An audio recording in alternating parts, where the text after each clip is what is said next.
Fuego.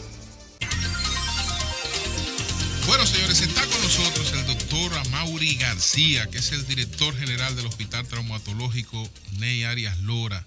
Él es neurocirujano endovascular. Estamos hablando... ¿Qué sabe de eso? Tiene la competencia Estamos profesional. hablando de un hombre jovencito, formado bajo la sombra de los doctores Osvaldo Marté Durán. ¿De Marté Durán? De Marté Durán, sí. Y del actual secretario de Salud de Puerto Rico, el doctor Rafael Rodríguez, porque él estuvo aquí primero en el Darío Contreras y después en el Centro Médico de Puerto Rico. Profesor pero de además, neurociencia, expresión de las nuevas generaciones de liderazgo neuroanatomía. Sí, señor. Así es. Yo creo que tan jovencito y tan preparado. Todo es vaina, jodiendo y escándalo. Ustedes verán ahora. Vamos a hablar ahora de cosas buenas. Hace rato que Amaury dejó atrás a José Joaquín Puello. Yo pienso que compromiso. El doctor Puello, al igual que todos los neurocirujanos que le ha tocado ocupar un momento en la historia, pues juegan su papel. Claro. Mi profesor, por ejemplo, el doctor Osvaldo Marté Durán, formador de recursos humanos. Eminencia, Marté Durán. ¿Entiende? Bajo sus manos nos hemos formado alrededor de unos 20 neurocirujanos. Igual el doctor Ney Arias Lora, formador de recursos humanos. Que ahora tú diriges el hospital con su nombre. Bueno, mira cómo son las cosas. Yo fui su alumno y el doctor Piqui Peguero en Santiago. O sea, 3 grandes formadores de recursos humanos. Repito, el doctor Ney Arias Lora, Marté Durán y Piqui Peguero. 3 grandes formadores de recursos humanos. Muchos temas en torno al Hospital Ney Arias Lora, pero me gustaría hacerle una pregunta puntual sobre el caso de la señora de 26 años de San Francisco de Macorís, que en su tercer embarazo, ya tenía 2 hijos previamente, en su tercer embarazo se le presentó un derrame y desde afuera vimos como 2 posiciones. Un neurocirujano del SECANOT, el doctor Ramón de León, dice, hay que desembarazarla. No podemos intervenirla, ni la intervención, ni a nivel de cirugía, ni a nivel endovascular, ni nos podemos quedar cruzados de brazos. Hay que desembarazarla y punto. Pero ustedes, desde el Ney Arias Lora y desde el Reinaldo Almanzar, dicen que es compatible, o sea, que puede terminar el embarazo. Estamos en esta situación ante esos casos donde uno consulta a varios médicos y hay opiniones diferentes válidas, o sea, sí. ¿Qué ha pasado acá? ¿Por qué estas posiciones encontradas? Mire, su pregunta, y le agradezco a todos, saludarlos primero porque respondí, saludo a Oli Matos, a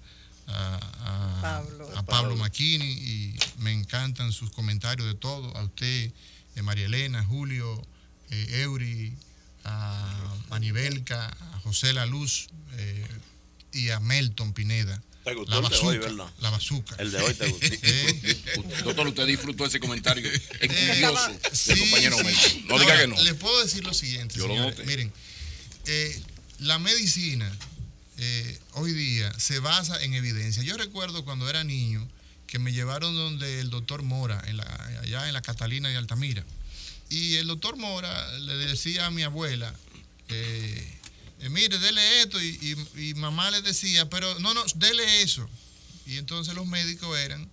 empírico, más o menos. No, eran ley, batuta y constitución. O sea, lo dijo el doctor. Hoy día, un muchacho joven de, ¿qué le digo?, 20 y pico de años, verbigracia en el día de ayer, el doctor Rosario, fue aceptado en Mayo Clinic. Egresado de aquí, de UNIBE, y que estudiantes de nosotros allá en el Ney Arias. O sea, el mundo cambió. Y la evidencia, señores, muestra que cuando tenemos situaciones como esta, hay que mostrarla. ¿Qué es lo que pasa con esto? Aquí no hay una respuesta verdadera. No, aquí hay un palabra problema. De Dios ya. Exacto. Entonces, en el caso específico de esta mujer, cuando nosotros vamos a la guía de manejo internacional, o sea, los norteamericanos y los europeos son bien organizados y siempre tenemos que acudir a ellos. ¿Qué dicen en estos casos? Bueno, si la mujer tiene una emergencia, ¿qué es una emergencia? Que si eso no se resuelve en 24 horas se va a morir.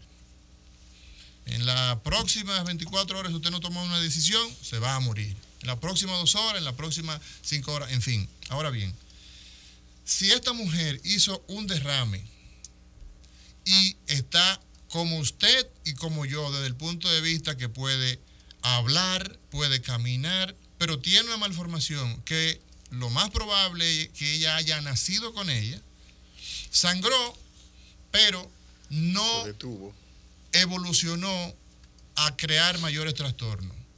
Pero en su seno lleva un ser que dice el obstetra que está viable. Entonces, nosotros obviamente nos acogemos a una máxima que tiene nuestros padres de la medicina: primum non nocere, primero no hacer daño. Claro. ¿Entiendes? Entonces, esta joven, un hombre, los hombres no se embarazan. Los hombres no se embarazan, ¿verdad? Usted le va a resolver el problema de la malformación. Usted tiene que explicarle a esa persona que intentando corregir la malformación, usted puede salir ñoco, claro, usted puede salir hemipléjico, como decimos los médicos. O hasta morir. Usted puede morir y tiene que tener un consentimiento informado donde usted le explica todo eso. Los riesgos. Claro. Y cuando esa persona, entonces, usted le explicó todo eso, debe esa persona entenderlo, socializarlo con su familia y entonces acepta, le da permiso. Entonces, imagínense ustedes que usted le pide a una familia que se deshaga de lo que lleva en el vientre y que encima de eso pudiera surgir una eventualidad, el fallecimiento probablemente, o que no ocurre. Entonces, cuando tenemos un terreno así tan minado, lo primero que hay que hacer es prudente. Así es, prudente. Prudente. Entonces, ¿qué? Nosotros nos vimos con esa situación, una situación difícil de tomar. Entonces, ¿qué hicimos? Tenemos actualmente, consultamos profesores nuestros en Europa, en Puerto Rico, en Texas. Mira, tengo esta posición, la guía de manejo me dice que debo hacer esto, conservador. ¿Qué es conservador? Usted, embarazo de alto riesgo, el marido que llegue temprano, que se porte bien, usted va a estar tranquilo en su casa, la familia que la cuide, la próxima semana viene a su chequeo rutinario, exacto, prenatal, y se la enviamos a Sedimat para que le dé el seguimiento endovascular, porque Sedimat tiene los medios endovasculares. Por lo menos hasta cuando fue referida a Sedimat, ¿cuál era la situación paciente? Como usted y como yo.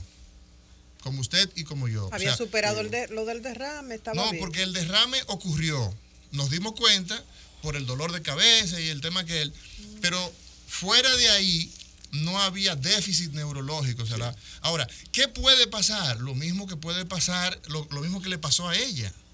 Puede volver a sangrar. Entonces, nosotros tenemos que... Ahora, el índice de sangrado que tienen las malformaciones es muy baja. Si 100 personas tuviéramos malformaciones, el índice de sangrado es, por año, de 1 a 2%. Claro, después que sangran pueden subir hasta 5%, pero aún así tú tienes 95% de que no sangre. ¿Usted pudo hablar con el esposo de ella? No, con todo. Con todo el mundo, con la familia. No solamente yo, sino... El esposo y la familia quedaron convencidos de que eso era lo mejor, lo que ustedes decían. Habría que preguntarles a ellos, pero le puedo decir que no solamente yo, porque recuérdense que yo lo que soy es el director de este hospital, sino los neurocirujanos que atendieron el caso, naturalmente orientado, porque tengo la condición de que también soy neurocirujano y endovascular, pero un equipo completo ya de bioética del comité fue y le explicó, porque esto es un asunto que era menester. Esa gente de ese nivel es que debe estar en la gestión pública. Así es. Pero gente con ese nivel. Antes de pasar, que pasemos al hospital Ney Arias Lora, la doctora Mauri García, yo le mencioné al doctor José Joaquín Puello, sí, en el interés de que usted me lo mencionara entre los grandes maestros de la neurocirugía de la República Dominicana. Y noté que usted me hizo referencia a 3 maestros. Y no me lo mencionó, y no me lo incluyó ahí. No, sin duda alguna, el doctor Puello es un destacadísimo neurocirujano de la República Dominicana. Eso nadie... Igual que el doctor Pedro Pablo Díaz. Nadie, porque ese tema está suficientemente debatido. Vamos a pasar a otro tema. Marte Durán, Ney Arias Lora. Doctor, nombres mayores. Vamos a pasar a otro tema. Doctor, el Ney Arias Lora. Gloria, oye, señores, le digo algo, porque yo menciono a Marte y menciono... Marte Durán. Es que la neurocirugía llegó al pueblo dominicano. Llegó, se socializó. Era imposible para producir. O sea, Ney Arias, Piqui Peguero y Marté Durán hicieron que la neurocirugía llegara al desarrollado. ¿Por qué? Porque formar neurocirujano había que ir a Londres, había que ir a Cambridge, había que ir a París. José Joaquín. Por esa razón, pero señores, pero ¿y por qué razón? Es que yo no entiendo. Es que yo soy un resultado de eso. Claro que sí. Entonces, bueno, y yo aprecio mucho. Vamos al tema. Que es muy bueno. Claro. Tiene uno de los servicios más destacados. Y a propósito, permítame hacerle llegar un saludo muy especial al doctor Pedro Pablo Díaz. Sí, Díaz Vázquez. Es un genio. Merecido. De la France. Pero señores. La Timón. No. José, adelante. Doctor Díaz Vázquez. Sí. La República Dominicana, según Naciones Unidas, ostenta un liderazgo mundial ominoso, que es el de accidentes de tránsito. Sí. La ONFU esta semana realizó un seminario sobre trauma prehospitalario. Y dice el doctor Alejandro Soto Méndez, que es director... Ese es nuestro gerente de cirugía de allá del Ney Arias Lora. Él dice que la República Dominicana gasta 1.8% del PIB en accidentes de tránsito. 1.8% del PIB, señores. Sí. Entonces, estamos hablando de cuánto de eso, de más de casi 80 mil millones de pesos. Sí. Por ahí. ¿Hasta dónde eso es cierto? 1.8, porque no es solo en el sector público, también está la inversión privada. Bueno, de él la no gente explica, que se él nada más dice eso. Eso es real. Mira, José, lo primero que yo quisiera aprovecharme, quiero ser un aprovechado de este medio, para que nosotros destronemos ese término que tú acabas de utilizar, de accidente de tránsito. Cuando nosotros hablamos de un accidente, está implícito el hecho de que es algo eventual, que no se podía prever, no se podía evitar. Se cayó el techo. ¿Entiendes? Entonces, ¿qué nosotros tenemos? Nosotros tenemos acá que la evidencia, utilizo ese concepto, la evidencia muestra que si usted va en una motocicleta y lleva el casco protector y se cae, le va mejor que si va sin el casco protector. Eso no es un accidente. O sea, si no tienes el casco, hay más nivel de riesgo, de posibilidad. La evidencia, dice. La evidencia. Usted va con el cinturón de seguridad y hay más posibilidad de que se salve a que no sale eyectado lo primero. Exacto. ¿Verdad? Y se mata entonces porque se rompe la columna cervical, todo aquello, ¿no? El trauma torácico. Entonces, ¿qué ocurre? Nosotros vemos, por ejemplo, estos muchachos en las Américas, en la autopista Duarte, la 6 de noviembre, por donde Julio tiene una chocita, sí. Siempre la menciona, y van planchados. Los sazonó. Van planchados. Oye, todos los días yo recibo reportes de carrera clandestina de motores, todos los días. ¿Ustedes dirían que eso es un accidente? No, eso no es un accidente. Entonces, nosotros tenemos que hablar. Yo les invito, choque de tránsito, un choque de tránsito, y que luego se determine por una imprudencia. ¿Por qué? Porque de esa manera nosotros empezamos a destronar, a desmitificar que los accidentes, que es lo que son. Entonces, eso es correcto. Mira, respondiendo a tu pregunta, desafortunadamente la OMS nos ha colocado que solamente una pequeña isla del Pacífico, Niep, que no tiene 5.000 habitantes, está por encima de nosotros. Tiene 222 carros. Precisamente por eso nos supera. Y nosotros tenemos, desafortunadamente, un lugar que no solamente representa, dice la OMS, en el 12 me parece, me busca el dato, me corrige, el 12 en el 13, en el 2012-2013, la República Dominicana como el país más peligroso del mundo para viajar en el tránsito. Entonces, ¿qué pasa con eso? ¿Quiénes son los que, en los estudios que nosotros hemos hecho, nosotros publicamos un estudio allá en el hospital en el año antepasado, donde daba cuenta que el 70% de lo que fallecía por choques en motocicleta, ¿verdad? Deslizamiento, en fin. Pero que el 65% estaba entre 15 y 45 años. Oigan bien de lo que estamos hablando. No estamos hablando de gente que se está jubilado. No, de gente productivamente en su mejor momento. Productiva. Entonces, ¿qué pasa? La intención que hemos tenido al nosotros ingresar, al aceptar una misión que nos encomienda el doctor Nelson Rodríguez Monegro, sí, que es, debo decirlo, es un hombre bastante serio, bastante bien enfocado en lo que hay que hacer. Con mucha visión. Entonces nosotros, entendiendo que combinábamos entonces asumimos una campaña permanente de que el choque de tránsito en la República Dominicana tiene que enfocarse de manera holística e integral. Me explico. Nosotros tenemos visita la semana pasada a una escuela que está en Los Guaricanos, junto con Monseñor Flores. Y en esa tuvimos un intercambio con los niños. Entonces hay que hacer un intercambio con los niños que sepan que papá tiene que llevar el cinturón y que el casco protector, el que va montado en una motocicleta, no el que va adelante, porque el que va atrás no lo lleva, no son los ángeles que lo van a agarrar. Tiene que tener su casco también. Tiene que tener su casco. Entonces hay que hacer esas intervenciones a nivel de los niños, pero al adulto no se le puede estar dando educación, hay que aplicar lo que dice la ley. Porque el régimen de consecuencia, eso nos empobrece, señores. Eso es lo que educa a la gente. ¿Usted sabe lo que significa alguien que se caiga de una motocicleta? Yo lo publiqué al principio, en el mes de enero, cuando entré al hospital. 3 pacientes nos consumieron, en esa ocasión está publicado, lo pueden buscar, 3.7 millones de pesos. Millones, por eso es que habla de uno. Pero eso se puede prevenir. Del PIB. Entonces, por eso nosotros decimos. Hasta por el criterio de eficiencia hay que hacer cumplir la ley. Nosotros hemos dicho que el trauma es una enfermedad. Sí, es una enfermedad. Doctor, lo que pasa es que ya esto pasa a otro nivel, doctor. Es la visión política, o sea, hermano. El trauma es una enfermedad. Hay que prevenirla. Tú puedes prevenir la gripe, claro que sí. Sí, hay que prevenirla. Tú puedes prevenir el cáncer cérvico. Es una enfermedad social. Tú puedes, óyeme, pero no cualquiera.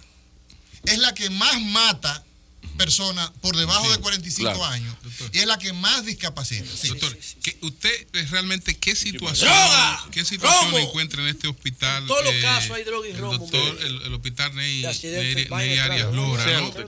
Y ¿por qué, si bien es cierto que el doctor Nelson Rodríguez lo llama, le ofrece ir a la dirección de ese hospital, ¿por qué usted va a la dirección de ese hospital en una etapa de su vida que usted pudiera bien dedicarla a la acumulación? Como Alicia de Andino. No. En una etapa de acumulación. En una etapa, no, le pregunto. Cuidado, que le va a tirar un gancho, cuidado. Fue por el sazón de la chocina. A Mauri se desenvuelve. Le pregunto a Mauri, en una etapa de acumulación originaria. Doctor, usted no está obligado a responder. En una especialidad. En una especialidad también paga como la suya. ¿Por qué usted deja la parte privada o le quita tiempo al ejercicio privado para irse a esta función pública con todo lo que eso implica? Se puede levantar y venir con su asesor. Doctor, lo primero es se puede levantar y venir con su asesor. Mami, Celina Silverio, que hoy cumple 60 años de edad. Perdón, mami, que dije tu edad, pero ella está muy orgullosa. Mami. Ella está orgullosa suya ahora. De ese dato, un dato innecesario, doctor. Esa es una mujer que si usted la conoce, dice, no, pero fuera de serie. Este muchacho hizo poco. De Puerto Plata, de Puerto Plata.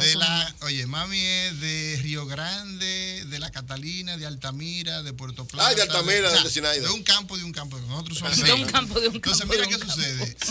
La mujer de Macron es 4 años más adulta que tu mamá. Pero, ¿por qué enfocarse en la edad de seguimos abandona ese cuerpo. Continúa. La respuesta. Mami me llevaba agarrado de la mano a su reunión en el Comité Intermedio Capitán Máximo Cabral en la cojan ahí Abreu, Máximo Cabral, esquina Abreu con Barahona. Entonces, yo bueno, 4 años. Niño. Yo recuerdo que esfuerzo concentrado. Bueno, Yo fui circulita a los 13 años. Salía del círculo de estudio a jugar baloncesto ahí a los Canarios de San Carlos. ¿Y los martes usted repartía los vanguardia del pueblo? Hay cosas que yo no debo decir, pero hay cosas que yo no debo decir. Pero en el 90. ¿Y tu círculo de estudio? Oye bien, en el 90, ustedes recuerdan que aquí había una intención de hacer movimientos. Sí, por el fraude que le hicieron a Juan Bosch, que le hizo Balaguer. Y andábamos en esa, y yo no votaba. Jovencita, le digo eso porque mami, mis dos hermanos y yo crecimos bajo la influencia de un Juan Bosch, de un PLD de Juan Bosch, y vivimos en la Montecristi 69, en una pensión, en un pequeño espacio donde realmente se forjó el carácter de que había que echar hacia adelante. Entonces mami sacó, con esa ayuda que recibió probablemente de ese PLD que se daba educación y todo eso lo que lo conocía. Se sembraba valores. Entonces realmente, eso por un lado. Entonces, no existía por otro lado, yo encuentro la puerta de la UAS abierta para mí. La UAS y me hago médico. Yo debía ser no neurocirujano ni endovascular, sino yo socialmente debería estar en otro. Entonces yo tengo, Julio, respondiendo a tu pregunta, demasiadas razones para servirle a los demás. Dedicar yo lo conozco. un poco del tiempo. No, y ya tú tienes tu problema económico. Pero además yo debo decir una cosa, que quede claro. Él no ha dicho eso, ¿no? Miren, yo tengo que decir una cosa, para que quede claro, que quede clarito. Yo tengo un penthouse hace como 4 años. ¿Viste? Ahí en el centro de la capital. Lo digo para que después no digan, mira, ese el hospital lo sacó. Sí, porque tú ahorita dices que fue por el hospital. No, yo tengo una villa ahí en Villa Isabela. En Arroyo Hondo. Que le estoy pagando esa, todavía no he terminado de pagar. Es del banco, pero tú la estás pagando. La estoy pagando. Entonces, le digo eso, que se compró hace más de un año. Pero doctor, un paréntesis ahí. Usted hizo su declaración jurada de bienes y eso se hace disculpa, Eury, y eso se hace constar. No, pero está esa declaración yo hago la receta médica de la Z en la Z, ustedes saben. Correcto. Y eso creo que en la primera o segunda semana lo dije, pero hay documentos que dicen que yo tengo un apartamento. Pero lo ha hecho constar en su declaración jurada de bienes. Yo no lo he hecho, tengo que decirlo. Probablemente debo hacerlo. Pero tengo que ser honesto con ustedes, no lo he hecho. Okay. Entonces, este hospital a mí ¿qué me ha incentivado? Que creo que es el espíritu de la pregunta. Los directores de hospitales tienen que hacerla. Sí. No sé, pero sí tienen que hacerla. Yo no tengo problema. Sí tienen que hacerla. Son funcionarios medios, por decirlo de alguna manera. Tienen que hacer el manejo. Pero explicaba por qué aceptó la dirección. ¿Qué ocurre? Este hospital es un hospital que es el principal hospital de trauma de este país. Junto con el Darío Contreras y junto con el de La Vega, manejamos el trauma de la República Dominicana. El Juan Bosch. Exacto, el que está en el Pino. ¿Qué pasa? Que yo tengo 6 años como neurocirujano de ese hospital. ¿Del Juan Bosch? No, del que hoy está dirigiendo. A mí me solicitan. Tú estás desde el principio en el hospital. No, porque el hospital tiene. Yo estaba en Puerto Rico. Cuando llego al país, entonces me integro. Feli Hernández te agarró. ¡Fua! Sí. Feli Hernández te buscó. Entonces entramos al hospital a solicitud. Bueno, hay una situación, usted puede colaborar. Entonces nosotros hemos estado haciendo básicamente lo siguiente. ¿Qué me ha motivado de meterme en este menester? Lo siguiente, mira. Lo primero que aquí hay que tener es una cultura de servicio que hay que implantar. En el NEI área se acabó hace mucho y ustedes lo deben verificar y que la gente llame y diga y me desmienta si es necesario. Rebotar pacientes. En la emergencia de todo el que llega lo atiende. Obligado.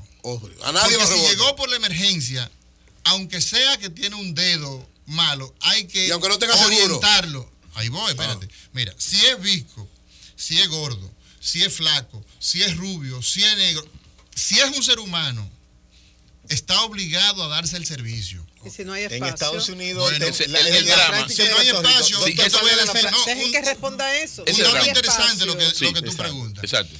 En la emergencia del Max General, cojan para allá.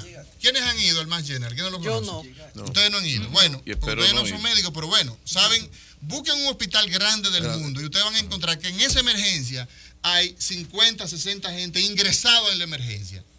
¿Por qué? Porque hay en los hospitales de trauma tienen un problema grande porque es una locura que hay aquí en el tránsito, ¿entiendes? Entonces nosotros tenemos obligatoriamente que recibirlo.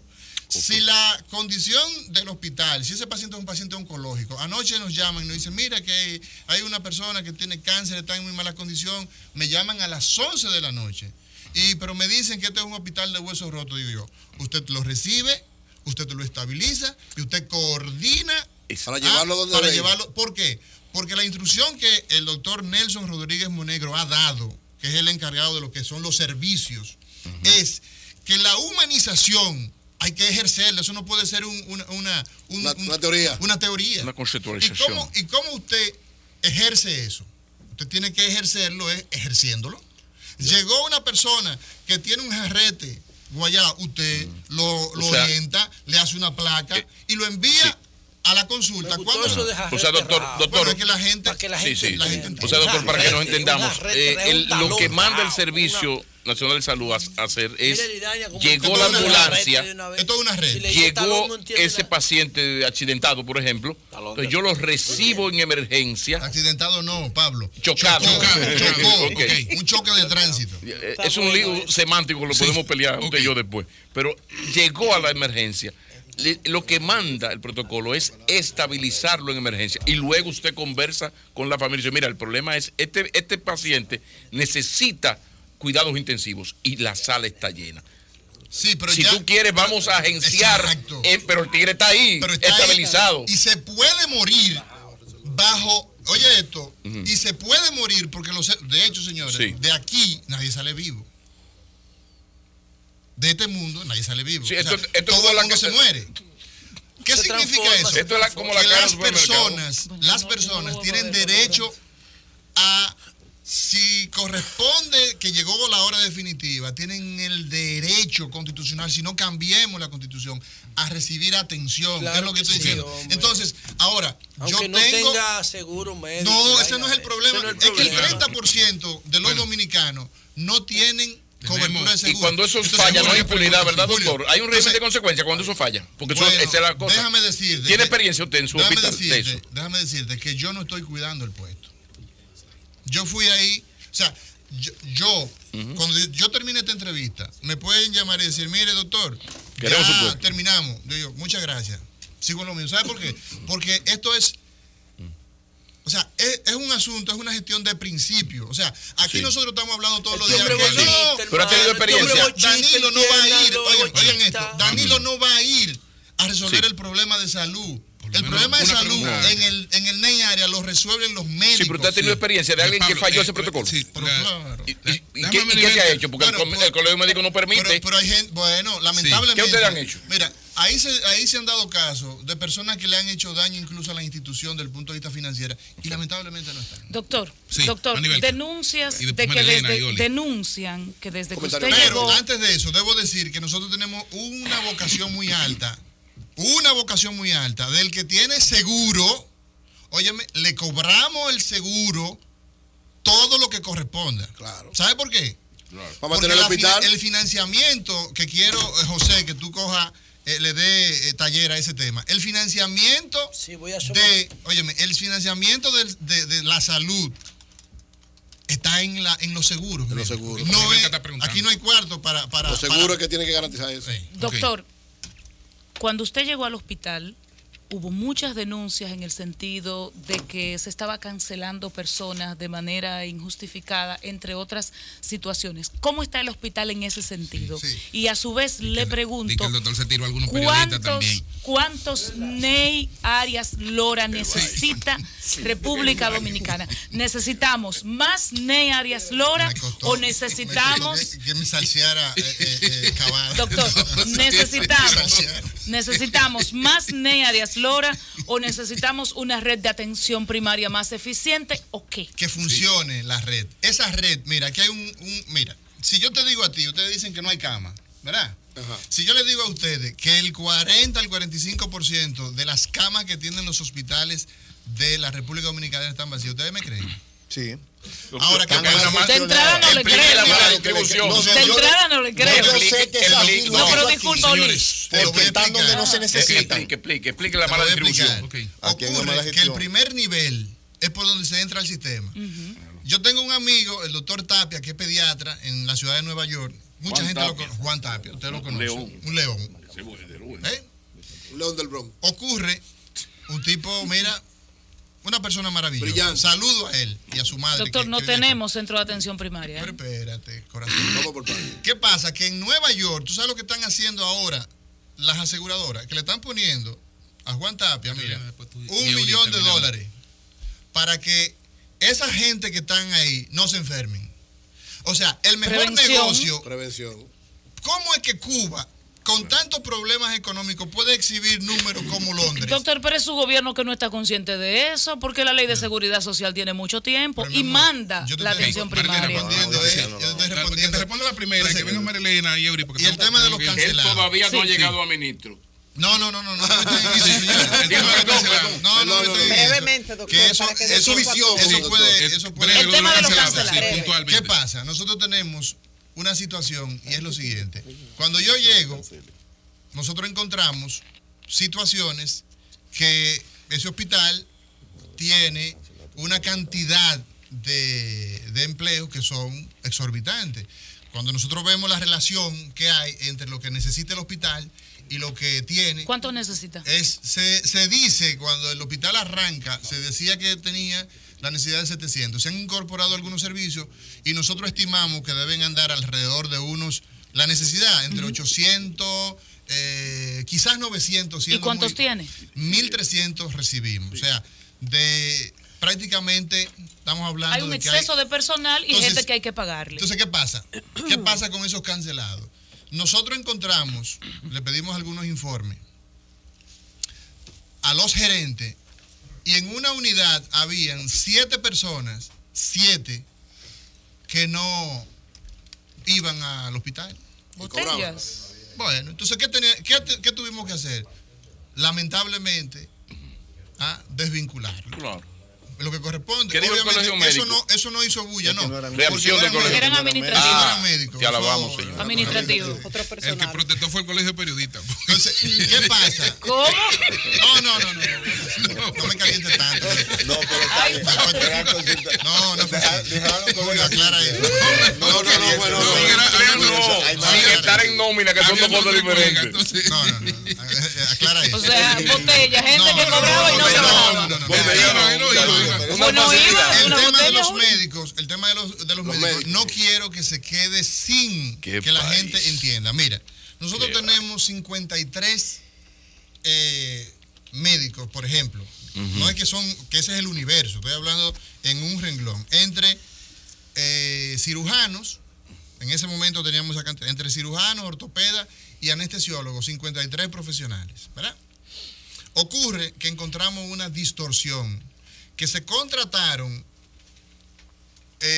o sea, el hospital que mejor les paga a los médicos en este país es el Ney Arias. Un especialista gana 57,000 pesos en el Ney Arias Lora. 57,000. Un especialista. Un buen salario. No estoy diciendo que es igual que en Estados Unidos, pero es el mejor salario. El que mejor paga República Dominicana. La República Dominicana del sector público. Del sector público. Horario de trabajo. Y hasta del privado. Podemos verificarlo. Okay. Entonces, ¿qué pasa? Esos médicos que tienen ese sueldo, el que es, por ejemplo, ortopeda, tiene que operar, tiene que ver pacientes en la consulta, tiene que pasar visitas y tiene que hacer sus guardias. Las guardias significa que quién va a recibir ese que llega con un choque de tránsito, con un trauma tóraco-abdominal. Obviamente que un cirujano, un emergenciólogo lo recibe y entonces quien le pone el tubo de pecho es un cirujano. Entonces, ¿qué pasa? Lo mismo ortopeda, en fin. ¿Qué sucede? Nosotros tenemos que esos 53 profesionales, se le había contratado a ellos 13 médicos para que hicieran los servicios. Pero ocurre que a esos médicos, a esos 13, se les pagaba por servicio 3,000 pesos si era de lunes a viernes, si les tocaba la guardia de lunes a viernes, o 5,000 pesos si les tocaba fines de semana. Okay. En la mayoría de los casos, los ingresos de esos 13 profesionales en total en el mes no excedía los 20,000 pesos. Okay. Y cobraban si trabajaban. Y cobraban, naturalmente. Entonces, ¿qué yo dije? Bueno, lo primero es, señores, que esta persona que está haciendo servicio entra a las 6 de la tarde, si es de lunes a viernes. Hasta las 6 de la mañana. Hasta las 7 de la mañana y está apurado para irse. ¿Qué relación tiene, qué compromiso tiene con ese paciente que él recibió, que él operó? Ninguno, porque él fue a hacer Pero además la obligación era como un jornal. De mí como neurocirujano es asumir la responsabilidad del hospital. Entonces, por esa razón, nosotros ¿qué hicimos? Dijimos, bueno, los ortopedas, los cirujanos y los anestesiólogos tienen que hacer su servicio porque es lo que dice, es lo que tienen que hacer con su oficio. Médico, ¿no? Y entonces, ¿qué hemos hecho con estos 13?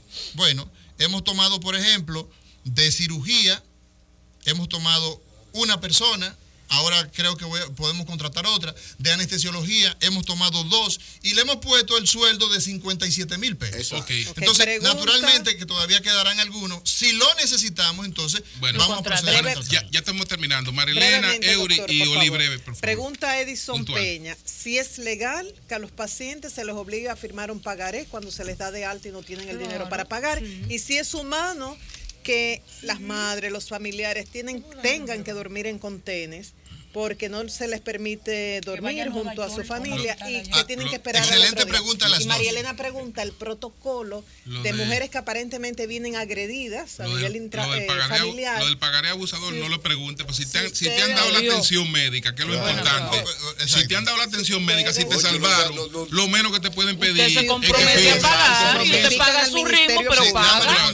Pagaré, familiares que no pueden dormir y el protocolo cuando llegan que hay que hacerle un hotel al lado. Aparentemente agredidas. Pero es importante, las 3 preguntas son interesantes. Puntual, por favor. Exacto, miren, puntual. Sí. Cosa difícil, pero miren, básicamente lo siguiente. Sí. Con relación al tema de el pagaré, está prohibido en el Ney Arias Lora rebotar un paciente. Correcto. Está prohibido retenerlo. Okay. Ahora, nosotros tenemos una vocación que la ejercemos muy bien de buscar esos recursos. Si la persona con asistencia social se demuestra que no tiene capacidad de pago, nosotros tenemos la obligación de nosotros darle el servicio a esa persona. Pero, óyeme, es muy mal agradecido que después que se le ha dado el servicio, usted diga, no, mire, yo no voy a pagar, o llama a alguien, alguna persona. Aún dándole la facilidad en tiempo. A alguien que tiene acceso a nosotros. Sí, en esos casos y le dice, mira, ¿cuáles son las otras? Las opciones para que los pacientes. Entonces, esa es una de las cosas que nosotros tenemos pendientes. En la parte frontal del hospital hay un hueco. Sí. Hay un hueco al lado de la emergencia. Nosotros hablamos ya con Chanel Rosa, para que Senasa se estimule y nos construya ahí un lugar para que esas personas puedan entonces pernoctar cuando y el protocolo con mujeres agredidas por violencia. O sea, esas mujeres nosotros las atendemos y le damos se debe notificar. Al policía que está ahí tiene que llamar para que llame al fiscal. Eso se hace en todos los hospitales. Lo mío no es una pregunta, sino un testimonio. Me dice Amaury Aybar que él es un ejemplo de lo que usted dice, que en el a nadie que llegue con algún problema, aunque no tenga seguro, sea rebotado. Un familiar de él, un cuñado, llegó con esas condiciones, le dieron todo el trato, lo mantuvieron ahí hasta que lo mandaron donde tenía que ir, al sitio especializado. Y si tiene con qué pagar, debe pagar. Ok, Evelyn, finalizamos. Se desmontó el copago, o sea, ya el paciente que tiene un seguro. No hay diferencia, no tiene se que paga pagar la diferencia. Correcto. Doctor, felicito, doctor, por favor. En la parte final, por lo que veo, por la pregunta que Julio me permite con usted, en el terremoto de Haití, que todos nos vimos impactados, nos vimos impactados, vimos al ministro de Salud de la República Dominicana buscando cama para internar a Saludos a Julio Ernesto Martínez, heridos, de visita por aquí, fruto de este evento ominoso, ¿verdad? Pero yo estaba en la Florida y recuerdo que vi en uno de los diarios de la Florida al gobernador del estado diciendo quién va a pagar, incluso prohibiendo que llevaran personas lesionadas, ¿quién va a pagar por esto? Es decir, cuando vienen los extranjeros, por ejemplo, que ustedes tienen que brindarle la misma atención, ¿quién se encarga de cubrir esos costes? ¿Y cómo ustedes, qué tipo de mecanismos se utilizan para recuperar ese valor? Es el mismo, mire, el mismo mecanismo. Nosotros, si no es una culebra que entra por la emergencia, si es un ser humano, nosotros estamos el mismo trato, claro. a darle el mismo trato. No, yo digo la recuperación. Ahí voy. Entonces, esa persona, nosotros tenemos un caso, esta mañana yo estaba firmando, porque el expediente tiene que, miren, hay que cerrar todo el expediente y hay que facturarlo todo, porque yo tengo que dejar evidencia de que ese caso se le dio ese servicio que costó tanto, aunque esa persona no tenga capacidad quizá de cubrirlo aunque todo. tenga que convertirse en donación. Yo recuerdo esta mañana que doña Cristina me mostraba algunas facturas que estábamos, algunos expedientes de trabajo social, y ahí había un nacional haitiano con una cuenta donde él pagó 114,000 pesos. O sea, simplemente la gente que tiene posibilidad de pagar, la paga. Y los pobres pagan. A veces hasta más que mucho los que pobres pueden. pagan. Los pobres no son mala paga. Exacto, la mayoría de la gente que anda buscando cosas paga. Tiene posibilidad. La mayoría de la gente que anda buscando, de los vivos, de los que andan pagando, que te llaman, la viveza no es desamparada. La viveza siempre tiene. Muchas gracias al doctor Amaury García, el director general del Hospital Traumatológico Ney Arias Lora. Gracias, Amaury. Cambio y fuera. El sol de la mañana.